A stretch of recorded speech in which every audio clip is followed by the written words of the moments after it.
everybody, and welcome to beautiful Baton Rouge, Louisiana. It's a dandy day for baseball, and we've got the third game in the first SEC series. Goldbeck is the DH. He's been the DH in all three games. Mateo Serna is at first base today. He's been catching. He'll bat second. Caden Pierre returns to the lineup after an injury in center field. Brock Daniels is the left fielder. He made a fine diving catch last night. Jackson Lovich has had a good series at shortstop. Tyler Macon gets his first start. He's the right fielder. Trey Lawrence is the second baseman. Jadier Hernandez is catching for the first time in the series. He's batting eighth. And Keegan Knutson, who slapped a couple of home runs yesterday, is the third baseman and batting ninth. His average has ascended to .304. And that is a lineup, Ronnie Rance, which is going to go up against hard-throwing Chase Stores. Yeah, Shores is one of those interesting prospects, a guy who missed all of last year for LSU with coming off of arm surgery, and he is back 100% healthy. He had a really good fall. You see his numbers so far, 4-0. This will be his fifth start of the season, 3.15 earned run average, 22 punch-outs in those 20 innings, only 7 walks, and it will show a fastball 94 to 97 miles an hour, a good slider, but the key is, can he command the zone? He's been a little bit wild the last couple of outings, and can he get ahead of hitters, get off to a fast start? You mentioned the hits, Ronnie. 22 of them he's allowed in 20 innings. 20 of those 22 have been for singles, so he has not been reached for extra base hits very often. Chase Shores delivers the first pitch. The big right-hander misses wide to Garrett Goldberg. Goldberg in the series is 1 for 6 with a run scored. This is his third start at the top of the order as DH. Goldberg out of Kansas City, Missouri. I should say Goldbeck. So Gehrig as in Lou, Goldbeck at the plate. He has a slightly open stance, chokes up just a little bit. And Goldbeck is turned away, but he takes a strike on the inside part of the plate. That'll be good for Chase Shores and all pitchers if that's called a strike. That ball upper region. Usually the strike zone's a little smaller early in the game, but that was a wide one. And that's a good sign too. 99 miles an hour on that offering. Just missed off the outside corner as Shores was trying to go down and away to Goldbeck. Here's the 2-2 pitch to Goldbeck. A high fly ball to left field. Nothing's going to carry in that direction today. Derek Curiel makes the catch. Well, the sky today is the color of a mature Gulf crab claw. It's that blue. This wind is 15 to 30, maybe more at times. If Columbus had this wind behind him, he would have arrived in 1491. 68 degrees right now. No chance of rain. But it is howling out toward right field. I mean, you got to be a man to hit a home run to left. I'd be curious to see if the big fella Jones can poke one out to left today. But it's going to help these lefty hitters or righty hitters going the opposite way. There's a number of guys in both lineups that are very good to the opposite field, but anything to right is going to be benefited in a big way out to that part of the field. And the outfielders are going to have to compensate, Ronnie. Yep. They're going to have to be aware that wind will carry the ball back to them or away from them with some gusto. Yeah, anything in the air, infielders are not going to have to they can't give up on it because the ball may come back to them. Mm-hmm. A predominant left to right wind blowing steadily right now at 25 to 30. The pitch to Serna. Slap foul the other way. Serna was the catcher the first couple of games. Yes, Serna is over at first base today. Hernandez is actually catching for Missouri in this series tonight. Missouri 8-10 on the year, 0-2 in SEC play. Mateo Serna is from Doral, Florida.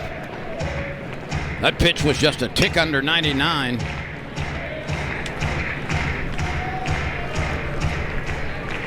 The big right-hander Chase Shores takes that very, very short windup, works out of the stretch.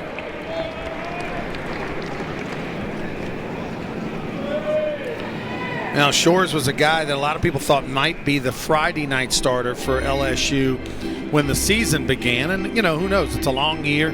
Things can happen. Rotations can get jumbled up.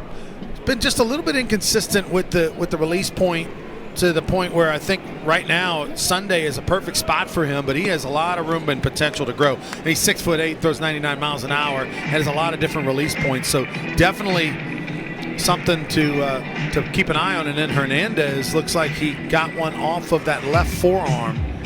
The umpire actually came out to give Hernandez a little more time to recover, and then summoned some folks from the LSU dugout. Let's see here on the foul ball. Yeah, right. That foul ball hit right off of that left forearm, and that's not a place you get hit much. That's difficult to get hit in that place. But he gets very low, spreads out behind the plate, and apparently is ready to continue with 2 balls, 2 strikes on Mateo Serna after Goldbeck flied to left field. The pitch. Right 3. First strikeout for Shores on a heater. Curiel, Stanfield, and Brown are in the outfield from left to right. Braswell and Milam are the infielders on the left side. Dickinson and Jones are the infielders on the right side. Shores and Hernandez form the LSU battery. And this has been a pretty good defense this year, Ronnie. The fielding percentage is approaching .980. Right at it. Here's Caden Pierre. He started the first game in center field. He was injured. He suffered what appeared to be a hamstring injury of some sort. He did not play yesterday after being removed from the game on Friday, but he's back in the lineup today. Well, Pierre pulled a Ronnie Ranch yesterday. He showed up late for breakfast, so that's why he didn't start, but he was available to pinch hit. But he was on time today, Lynn, as I made that mistake once under Skip Bertman. Got sat for a doubleheader for breaking curfew. Never did that again. I find it hard to believe you were late for a meal. Well, that's true. I never was late for a meal, but I did break curfew. So, if we're being honest. Okay. Yeah. That is a foul ball.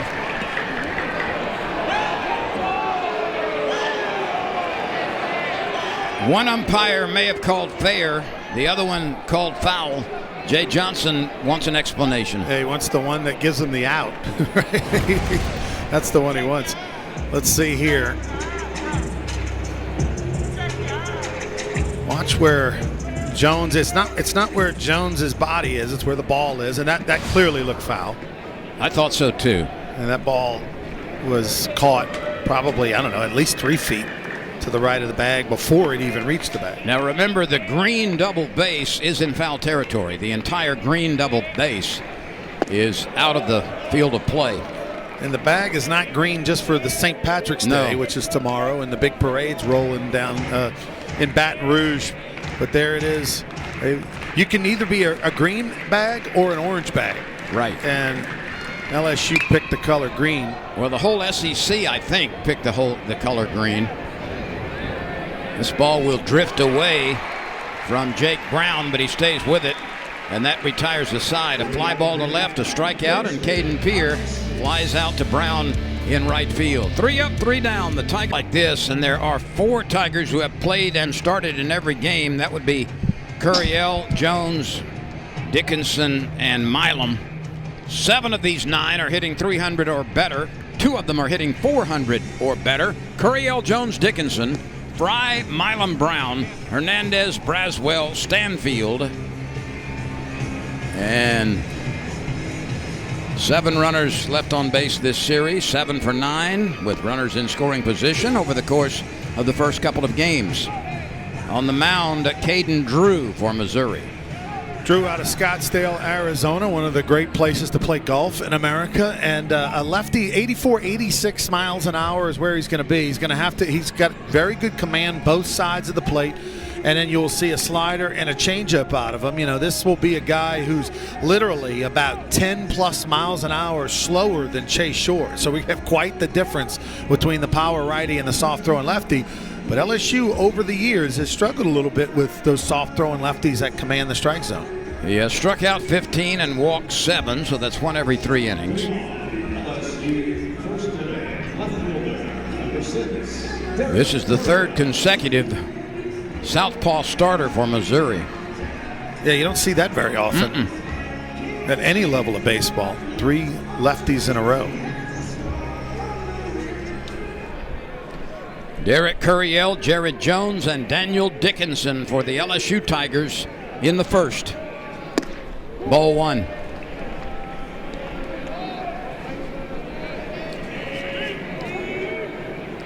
Dickinson is 2 for 7 in the series with a double and an RBI. He comes in batting a whopping .426. He's been on base in every game.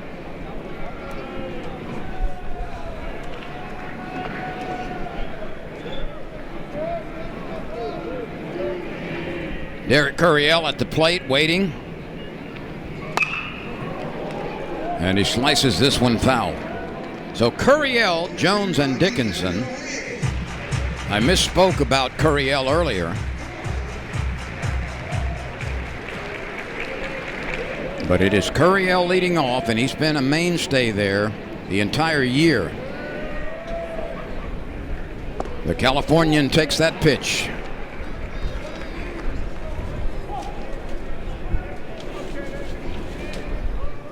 Curriell will update his numbers for the series. He's 2 for 8. One of those was a triple. He's driven in 3 on that base hit. The pitch curls away.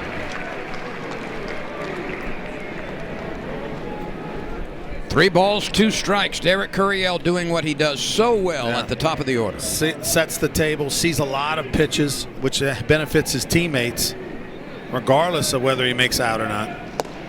And right there draws another walk, takes one right off the corner. Just so good for a guy who just who's only got 68 college at bats. Daniels and Peer and Macon in the outfield. Lovich and Lawrence are the middle infielders. Knutson and Cerna are on the corners. Hernandez is catching, and Drew is pitching. Jared Jones comes to the plate. He's 2 for 9 in the series.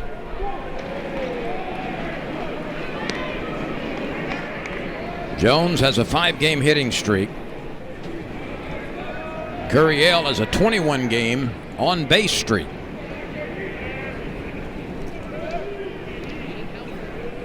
Jones with that wide stance now closes it a little bit and takes a strike. Yeah, back-to-back changeups by Drew, and if you're Jones, a right-handed hitter here, and you're seeing an 85-mile-an-hour fastball and a changeup 10 miles an hour less than that, you got to try to tell yourself to hit a line drive over the first baseman's head. That way you can stay back. He swings and can't find it. He humped up that time, went 87. It was a great location. In on the hands, because you know Jones wants to lean out over the plate a little bit, hit it the other way, and that time he tied him up with an excellent fastball. Let's see what happens on the 1-2 pitch. A breaking ball freezes Jones. He takes a call, 3rd strike. Well done by Drew. Right here, just takes a little something off of it. Went 87-mile-an-hour fastball in, kind of caught Jones by surprise, couldn't catch up to it, and then hits him with a 77-mile-an-hour freeze ball change. That ball had some bend to it as well. Now here is Daniel Dickinson. Curriell at first base. Right back to the inner part of the plate for a strike. Dickinson hitting .364. He's got 6 homers. He's driven in 27. He's having an excellent first third of the season. The runner is away from first. A fly ball twisting into foul ground to right side, and there is no room for the right fielder Macon. Curiel was in motion. Dickinson fouled it out of play. Now Dickinson can send the thank you note to TAF for that one. Gets him another pitch here by putting those box seats out there. That one would have been caught. Great effort out there by the right fielder, Macon.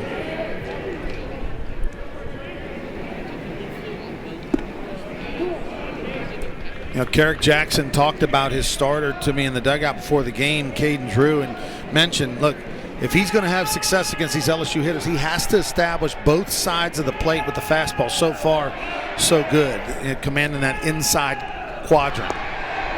Right there, try to go back again, just missed, but a good pitch that'll make the LSU hitters value that part of the plate so that he can get you out with the changeup away, which is what he wants to do. He got ahead 0-2. It's now 2-2.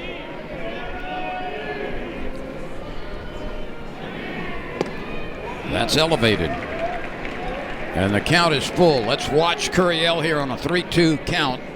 1 out. He was away on the pitch a couple of throws ago. He might be running here. He stretches his lead by a little bit. There he goes. And the batter is hit. Dickinson is hit by a pitch. And so a walk, a strikeout, and a hit batter. And LSU has a pair of base runners early.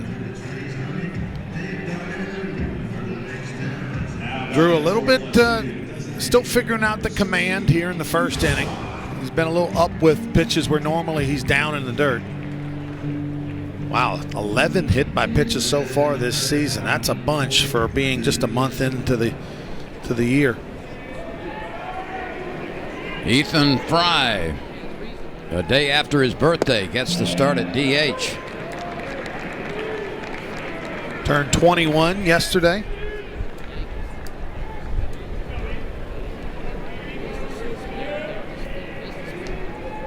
Curiel and Dickinson aboard. Fry sends one out into the parking lot on the right side. That's an early souvenir outside of the ball yard. Stephen Milam is on deck. The outfield plays Fry pretty deep and maybe 3 steps or so toward right field. That's the way the gusty winds continue to blow.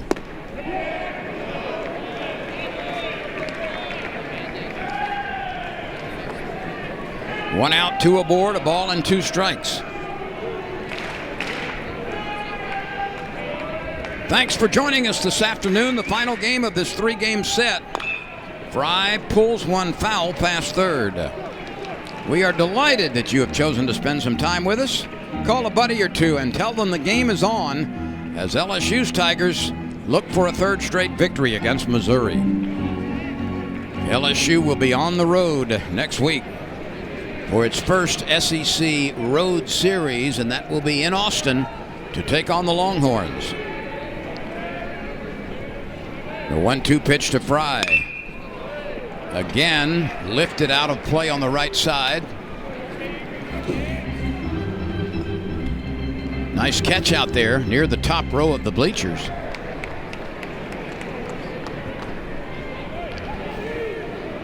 Ethan Fry in his 3rd season for LSU, who has gotten off to a good start, definitely factoring in the mix to be a main contributor.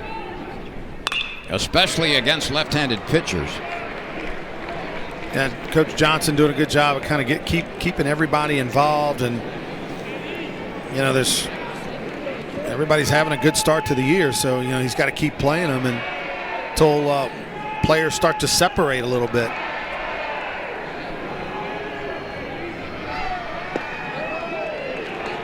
That's off the mark. Excellent take by Fry, because that pitch from Drew was really good, especially what you wanted, 1-2. Change up, just missed down in the zone. And the count is level at 2.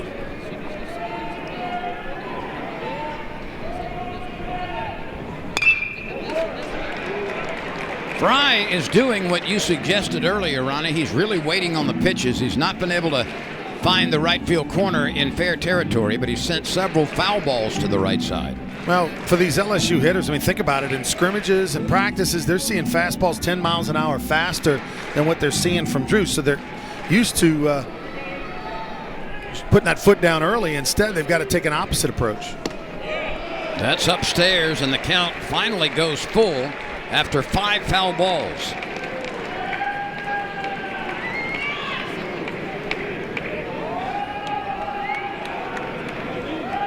Fry carries a .333 average to the plate. Now, what an outstanding at bat for Fry, much like Braswell last night, where he got a base hit on his 9th pitch of the at bat. Fry did the same thing, sort of spoiled a bunch of pitches, got the count in his favor, saw one in the middle part of the plate, and came through with a big double to score a run. That was the 10th pitch that he saw, and it was a profitable swing for Fry. Ronnie, how many times have you talked about when you walk that leadoff batter, they come around to score? Well, that's exactly what happened again. It happens a bunch, especially in college baseball. The percentages are higher than in the pros. And, when you talk to great hitters, they'll tell you the more pitches you see in an at-bat, the more comfortable you get and more likely you're going to come through with a hit. So Milam comes to the plate. Steven is hitting 1 for 8 in the tournament. Batting .429 though against left-handed pitchers. .333 against right-handers. So Milam hits that one pretty deep. You showed that split, Lynn, and I thought last year Milam was a much better hitter. It's obvious he's had more power and had a better approach. Batter. Ethan Fry's RBI double and a sacrifice fly from Milam. Brown pops this one up in foul ground. Knutson makes the diving effort, but that was out of his reach.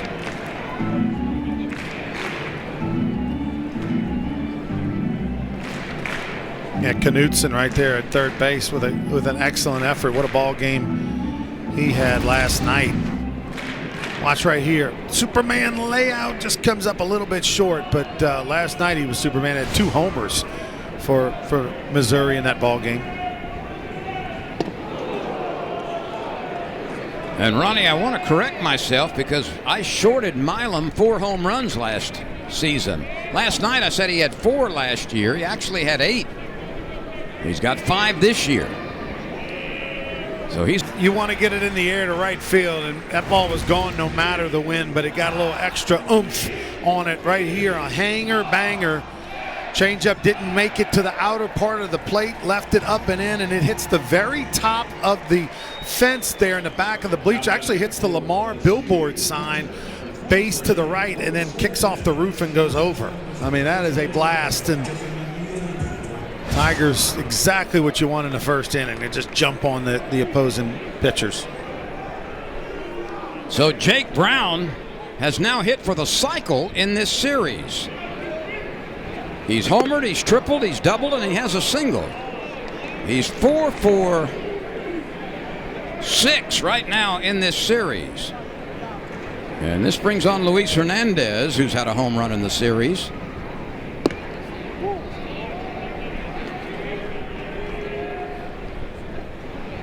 LSU off to a 4-0 start.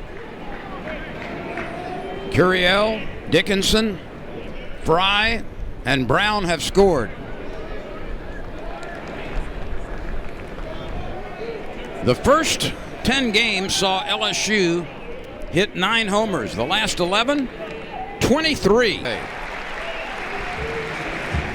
So the LSU Tigers have produced 5 base runners on hits and walks and hit batters. Nice veteran approach by Hernandez. Down in the count 1-2. Let that ball travel, get deep, hit it the other way. It's a guy who's got a lot of experience, transfer from Indiana State, and that was an excellent approach.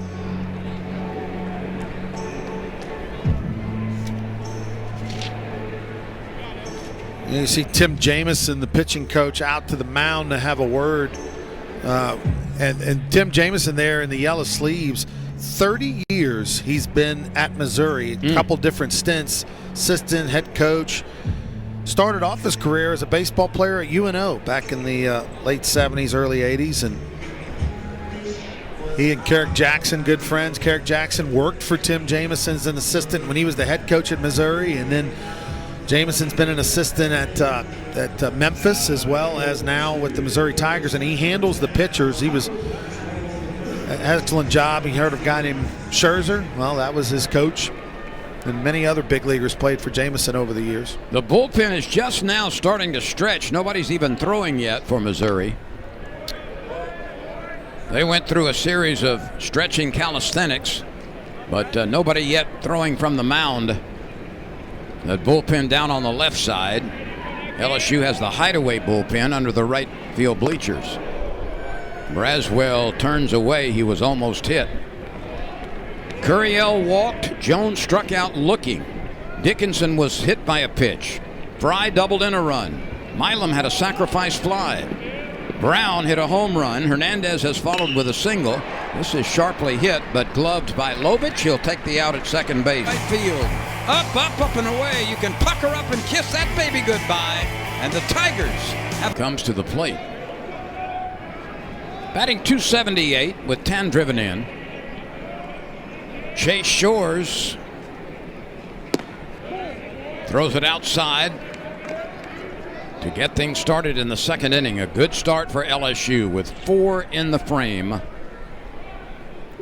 We play in the second inning. Shores throws hard. That one is dribbled foul.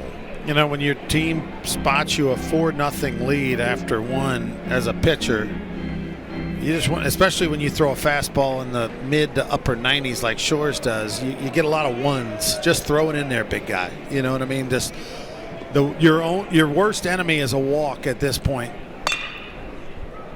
This is going to be a difficult play if Dickinson can even get to it, and he cannot.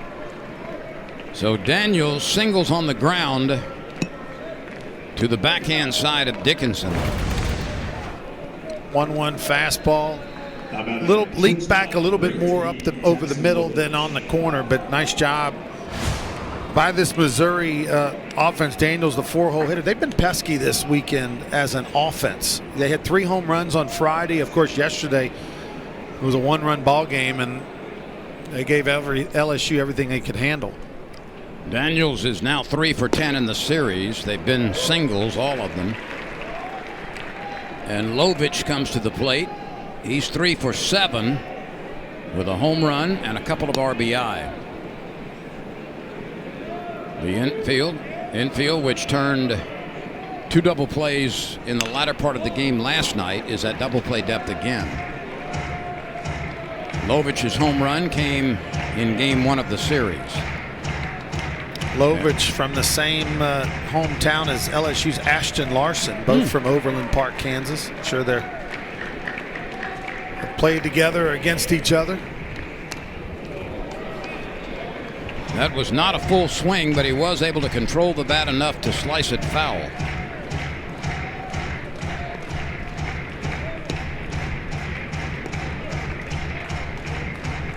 Let's check in at Tiger Park. LSU leads Kentucky in softball 1-0. That's in the second inning. Sydney Berzon is in the circle for the Tigers, looking for her 12th straight victory this season. LSU won the first 2 softball games. You know, Ronnie, the Tigers, when you combine softball and baseball, only 1 loss for each team. And the only team in the nation where the softball team is rated in the top 5, and so is the baseball team. Pretty impressive.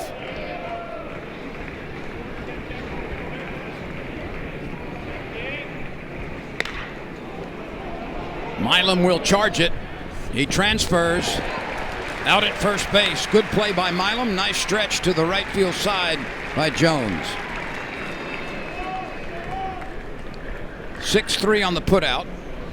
Excellent pitch. Watch this arm side run. Gets in on the hands. And you got to get rid of that ball quickly. And just does get Lovich. Excellent play by Milam, who just continues to impress. You know, we think of him as an LSU fan. We think of him as a second baseman because that's what he became an All-American a year ago. But he said, hey, I'm a shortstop. I played shortstop my entire life except for last year. And so he definitely doesn't think of himself as making a conversion to shortstop, and he's proving it each and every ball game. Tyler Macon comes to the plate for the first time in this series, hitting .375.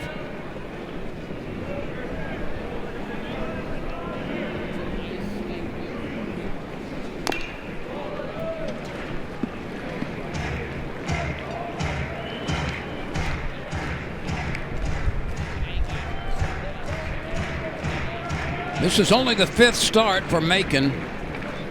He is 6 for 16 at the plate with a double and a home run. He's a redshirt freshman, and he definitely in those 16 at-bats has been very good. 6 hits.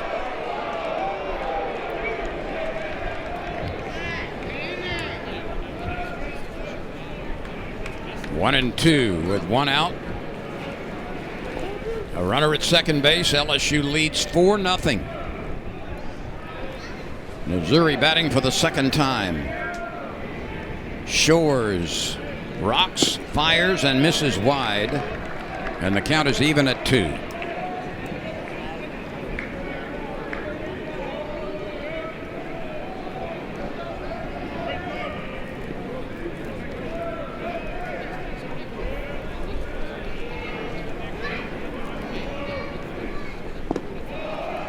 That was a nice play by Hernandez to backhand that ball. That's a 97-mile-an-hour fastball that was well off the plate. This could have easily gotten to the backstop. Watch, Hernandez is set up on the inside corner. That's thrown in the left-handed batter's box. So nice cat-like reflexes to keep that one. No question, the majority of those would probably get by.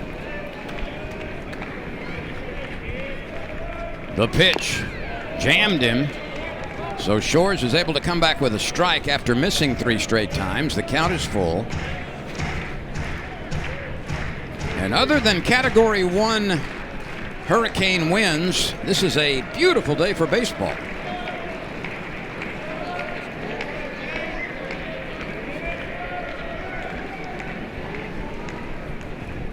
The 3-2 pitch. Hit on the ground into right field. Macon delivers in his first at bat. Here's the throw to the plate, and it's a very high one as it sailed on Jake Brown.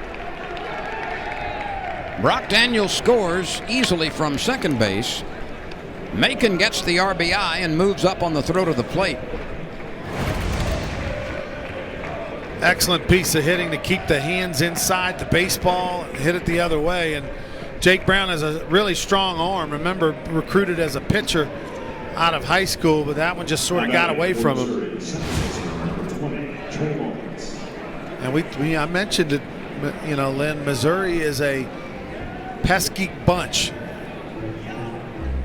They have had some quality at-bats in this weekend series. Now you get to the bottom third of the order, you got some opportunities, but credit to Carrick Jackson's team for hanging in there.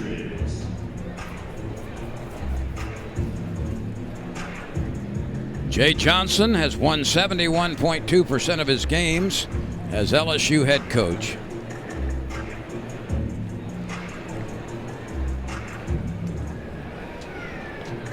The inning started with a Brock Daniels base hit. Lovich grounded out. Macon singled in a run and moved up to second base on the throw to the plate. And Trey Lawrence is next, hitting .213, this freshman from Palmetto, Florida.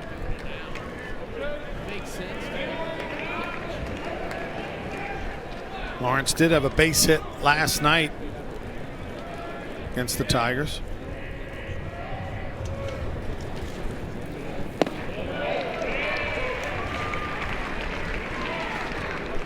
Obviously, Missouri was not in the SEC, Ronnie, during your career, but did you ever play against Missouri that you recall? No, we did not. Missouri was in the Big 12 back in the early 90s. That's a sweeper for a strike.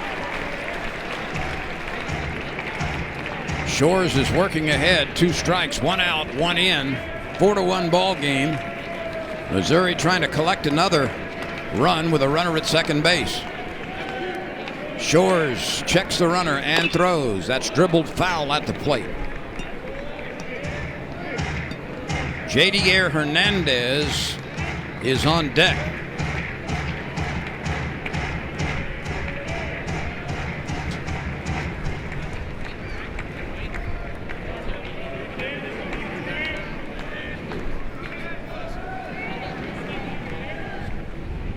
Shores looking for the strikeout pitch.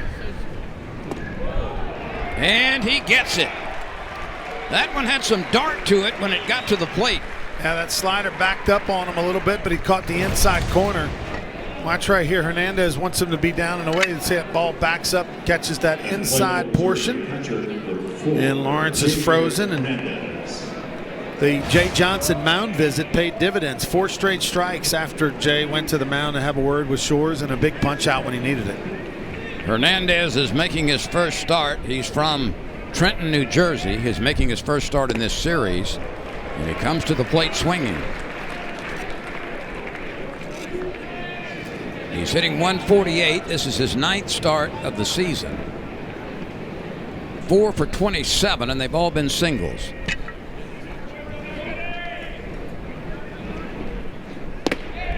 There's the bender for a strike again. Now, when Shores is able to throw that for strikes along with the natural fastball heat, it gives the batter a lot to think about. 6 straight strikes by Chase Shores.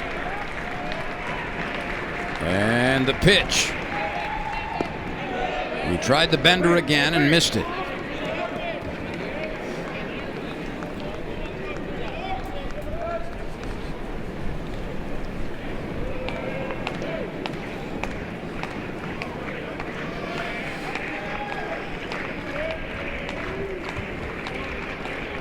The runner is moving, a check swing, and the ball pops out of Hernandez's mitt. That surprises me a little bit that they would run down by 3 with 2 outs and a runner in scoring position. Well, it's because Shores sort of lost track of him. You know, if you're going to steal third with 2 outs, you better be able to steal with no throw, and that's exactly what he did. Got the huge lead. LSU sort of ignored him, and he just took the base. Well, now it's a 2-2 count. And that's a bit of a better swing by Jadier Hernandez.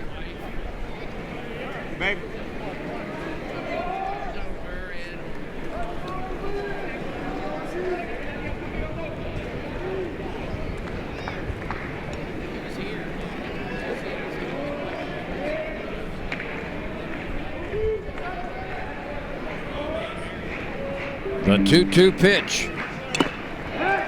Flicked foul again. Everybody's getting beat up around the plate already. Yeah, that was Eric Gaucher, the home plate umpire, wore that foul ball. Hernandez trying to give him a little time. Watch right here, a little ricochet, shin guard of the umpire.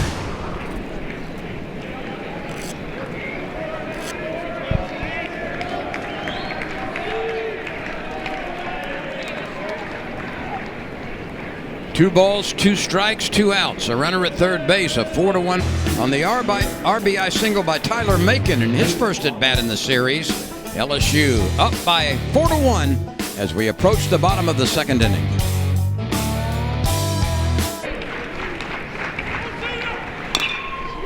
Milam will have to hustle. And he makes the play nicely. Hernandez grounds out to the sure-handed Stephen Milam at shortstop. A run comes in on the RBI single by Tyler Macon in his first at bat in the series. LSU column. LSU has outscored its opponents this season 207-72, and the team ERA is in the middle of the pack in the SEC at 3.32. Ronnie, it's not ideal when your starting pitcher throws 40 times in the first inning, but that's what Caden Drew did. This will be pitch number 41. Yeah, LSU was able to take advantage of a couple of Drew mistakes, and that's a little bit of the other side of the coin, Lynn. When you only throw in the mid-80s on your changeup, off speeds in the mid-70s, you have to be so perfect. You know, against these hitters these days, you make a mistake, elevate a pitch in the middle of the plate, you don't have a lot of margin for error because you don't throw 95, plus. LSU sent 8 to the plate in the first inning. And if you just joined us, Ethan Fry drove in the first run with a double. Jake Brown, a batter later, had his first home run of the season. And he knocked it out of sight over the right field wall. Stephen Milam had a sacrifice fly preceding that. And Curiel, Dickinson, Fry, and Brown each scored. Now Drew with a couple of back-to-back breaking balls. That one got the upper part of the region. Stanfield thought it was high, but that looked like a strike from the side, and really nice pitches. He found something maybe this inning. He has fanned 2, and both of them were caught looking. Curiel takes a strike. He walked and scored in the first. And that maintains his streak of reaching base in every game.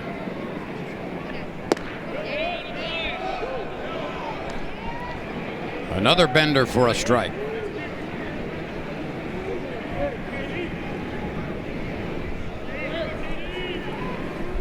He chokes up slightly.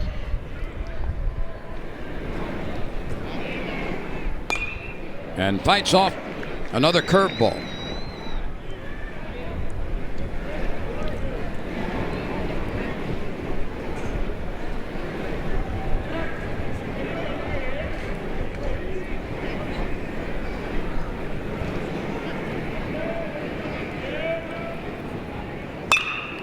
Curiel finds grass in center field, a 3-hopper up the middle. And it is amazing, Ronnie, what he can do even when he's down in the count. 2 strikes don't mean much to him. Yeah, his first at-bat, he walked on a full count, took a pitch right off the outside corner. And then right here, he falls behind 0-2, but Drew didn't waste the pitch or anything. He threw one right down the middle, and Curiel's just too locked in right now to miss that one.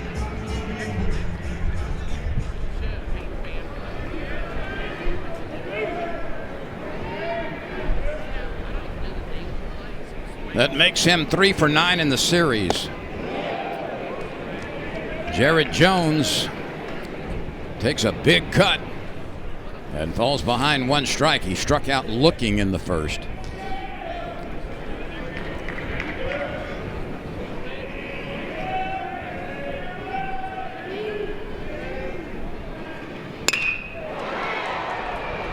That's a long, loud foul. And Jones is down in the count, 0-2.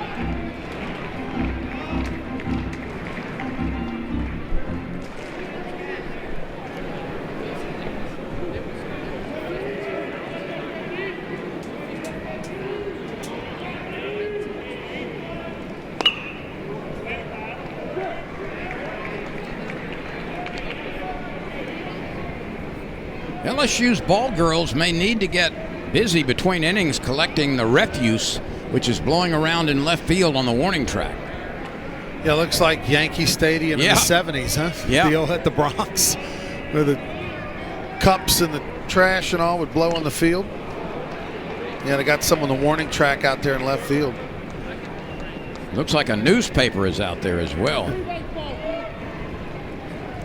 There's some of it. No, nobody reads newspapers anymore, Lynn. They just watch it on their iPad. I'm putting my hand up. So is Randy Hayden. Well, no one under 50. I'm sorry. I meant to say that. All right, that clarification certainly does make things a little more understandable.